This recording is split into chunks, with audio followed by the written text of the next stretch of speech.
Hello दोस्तों, welcome back. एक बार फिर से खुशामदीद है आप तमाम लोगों का हमारे इस यूट्यूब चैनल के अंदर।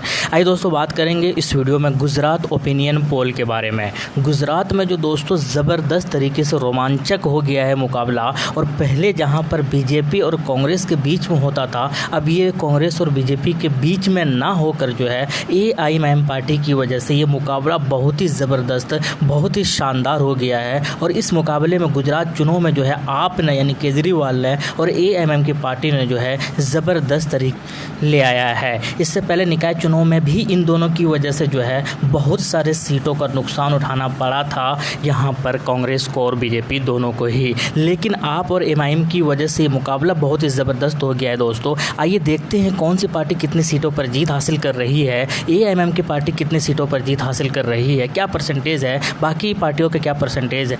चलिए देखते हैं। सबसे पहले नज़र दौड़ाते हैं हम लोग 2017 के विधानसभा परिणाम के रिजल्ट, मानी 2017 में जो चुनाव हुआ था उसका जो परिणाम आया था उसमें क्या हुआ था। बीजेपी ने यहाँ पर 99 सीटों पर जीत हासिल की थी और सरकार बनाया था। यहाँ पर टोटल 182 सीट है यहाँ पर। इसके अलावा कांग्रेस की अगर बात की जाए तो 77 सीटों पर जीत हासिल की थी। BTP जो है 2 सीटों पर जीत हासिल की थी। इसके बाद NCP ने जो है 1 सीटों पर जीत हासिल की और अदर्स जो है वो 3 सीटों पर जीत हासिल किया था। लेकिन ये 2017 का परिणाम है। इस वक्त 2017 में ना ही AIM की पार्टी यहाँ पर थी और ना ही जो है केजरीवाल का अच्छा परफॉर्मेंस था, ना ही केजरीवाल एक्टिव थे। लेकिन इस बार जो है AIM की पार्टी और आपने जो है ये मुकाबला ज़बरदस्त तरीके से रोमांचक बना दिया है। और आइए एक सर्वे क्या कहता है वो सर्वे देख लेते हैं और उसके बाद फिर हम देखेंगे कि कौन सी पार्टी कितनी सीटों पर जीत हासिल कर रही है गुजरात के अंदर। ये नवभारत टाइम्स ने एक सर्वे किया था और उस सर्वे में ये आंकड़ा थोड़ा सा जो है पेश किया था। हालांकि इस आंकड़े में मैं इतना एग्री नहीं करता हूं, लेकिन फिर भी जो है ये कहीं ना कहीं ये मैटर ज़रूर करती है। कांग्रेस जो है बीजेपी को 30% टक्कर दे सकती है, जबकि आप जो है 51% को दिखाया था। और AIM की पार्टी की जो बात है यहाँ पर 8% ऐसा बताया गया कि 8% सीधे सीधे ये बीजेपी को जो है टक्कर दे सकती है AIM की पार्टी। मुकाबला जो है वो त्रिकोणीय होगा, ये बात 11% लोगों ने कहा। अब ये देखना बड़ा दिलचस्प है कि मुकाबला कैसा होता है, लेकिन होगा बहुत मज़ेदार, होगा बहुत ही शानदार। और असदुद्दीन ओवैसी साहब ने पहली लिस्ट जारी करके ये दिखा भी दी। निकाय चुनाव से ही AIM की पार्टी और केजरीवाल की पार्टी काफ़ी ज़्यादा चर्चाओं में आया। AIM की पार्टी ने टोटल यहाँ पर जो है 24 सीटें जीत हासिल की थी मात्र 20 से 25 दिन की मेहनत में। इसी तरीके से केजरीवाल ने भी जो है कांग्रेस के बहुत सारे सीटें जहाँ पर कांग्रेस जीता करती थी वहाँ पर आसानी के साथ जो है केजरीवालों की जीत हुई। तो कुल मिलाकर AIM की पार्टी और केजरीवाल की पार्टी जो है ये दोनों जो है गुजरात के अंदर काफ़ी रोमांचक पैदा हो गया है। अगर AIM की पार्टी और केजरीवाल दोनों ही अगर गठबंधन में लड़ती है तो फिर तो और भी क्या कहने, बहुत ही ज़्यादा शानदार होने वाला है।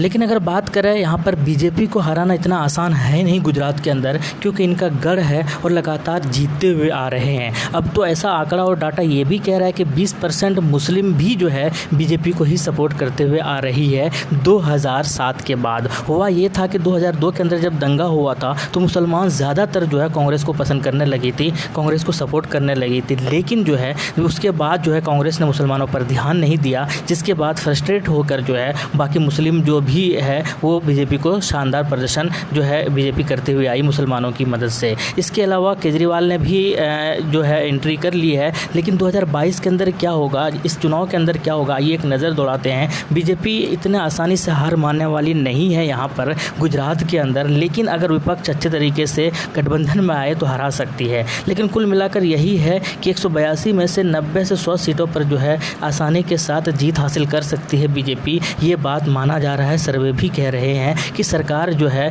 बीजेपी बना सकती है। इस चीज़ को लेकर अभी उतना ज़्यादा डिटेल में सर्वे हुआ नहीं है, लेकिन लोगों का यही राय और मानना है। इसके अलावा हम बात करते हैं कांग्रेस की। कांग्रेस फिलहाल परेशान है अपनों से ही। राजस्थान की अगर बात की जाए तो वहाँ पर देखिए 2 लोग कैसे इस तरह आपस में ही मुख्यमंत्री बनने में लगे हुए हैं। लेकिन कुल मिलाकर यही है, अभी भारत जोड़ो यात्रा कर रहे हैं, लेकिन देखते हैं इसका परिणाम क्या होता है गुजरात के अंदर। लेकिन कुल मिलाकर पिछले बार जो है इतना अच्छा परफॉर्मेंस हुआ नहीं, अच्छा अच्छा परफॉर्मेंस हुआ था, लेकिन जीत हासिल नहीं हो पाई थी। लेकिन इस बार जो है ये देखना होगा कि किस तरीके से जो है जीतें हासिल कर सकती है और कितनी सीटों पर ये जीत हासिल कर सकती है, तो आने वाले वक्त में ही पता चलेगा। लेकिन इसके अलावा अगर हम लोग बीटीपी की अगर बात की जाए तो बीटीपी ने पिछले बार 3 सीटों पर ज़रूर जीत हासिल की थी और उसके बाद जो है 2 सीटों पर जीत हासिल की थी पिछले बार। लेकिन इस बार जो है कितनी सीटों पर जीत हासिल करेगी ये तो आने वाले वक्त में ही पता चलेगा। लेकिन माना जा रहा है कि 3 सीटों पर बीटीपी ये जीत हासिल कर सकती है और अगर अक्लमंद होंगे तो ये किसी न किसी के साथ गठबंधन ज़रूर करेंगे। आपके साथ इनका गठबंधन था, लेकिन वो गठबंधन जो है ख़त्म हो गया, तोड़ दिया गया है। एएमआईएम के साथ गठबंधन होने की बातें ज़रूर चल रही है, कितना होंगे ये तो आने वाले वक्त में ही पता चलेगा। लेकिन कुल मिलाकर यही चीज़ें हैं कि 3 सीट पर ये जीत हासिल कर सकते हैं। इसी तरीके से आपकी अगर बात की जाए तो आप भी जो है पीछे रहने वाले नहीं हैं, लगातार गुजरात का दौरा कर रहे हैं, ऑटो वालों के घर जाकर खाना खाने की कोशिश कर रहे हैं। तो इससे ये दिखाता है कि वो भी जो है जनता के दिलों में बसने की कोशिश कर रहे हैं। जिस तरीके से दिल्ली और पंजाब के बाद वहाँ पर फतह हासिल हुई है, इसी तरीके से गुजरात के अंदर भी हासिल करने वाले हैं। लेकिन कुल मिलाकर ऐसा लगता नहीं है कि बहुत ज़्यादा कामयाबी हासिल मिलेगी यहाँ पर, और 2 से 3 सीट बड़ी मुश्किल से जीत सकती है गुजरात के अंदर अगर आपकी बात की जाए। इसके अलावा एनसीपी की अगर बात की जाए तो एनसीपी भी जो है 0 से 1 सीट जीत हासिल कर सकती है गुजरात के अंदर, ऐसा माना जा रहा है। इसके अलावा बात करते हैं हम एएमआईएम की पार्टी की। एएमआईएम पार्टी लगातार मेहनत कर रही है, गुजरात के अंदर जा रही है और वहाँ पर लोगों में जो जोश है वो वाकई काबिल तारीफ़ है, ज़बरदस्त है। लोग पसंद कर रहे हैं और ख़ास करके वो लोग ज़्यादा पसंद कर रहे हैं जो कांग्रेस से थक चुके थे, जो सिर्फ कांग्रेस ही उनके पास ऑप्शन था। अब ये है कि कांग्रेस ना देकर वो एमआईएम उनके पास ऑप्शन है और ऐसे लोग जो है एमआईएम को पसंद कर रहे हैं, एमआईएम के लिए प्रचार प्रसार भी कर रहे हैं, एमआईएम के लिए एक्साइटमेंट देखी जा सकती है। इसीलिए ऐसा माना जा रहा है कि गुजरात के अंदर एमआईएम ज़बरदस्त रोल प्ले कर सकते हैं आने वाले चुनाव के अंदर। आपके क्या कहना है कमेंट सेक्शन में बताइएगा ज़रूर। 5 से 7 सीटें जीत हासिल कर सकती है गुजरात के अंदर एमआईएम की पार्टी, अगर सही तरीके से चुनाव लड़ा जाए, जिस तरीके से सही तरीके से उम्मीदवार उतारा जाए। तो आपका क्या कहना है, कितनी सीटों पर जीत हासिल हो सकती है, कर सकती है एमआईएम की पार्टी? कमेंट सेक्शन में बताइएगा ज़रूर। मिलते हैं नेक्स्ट वीडियो में। थैंक यू, जय हिंद, लव यू।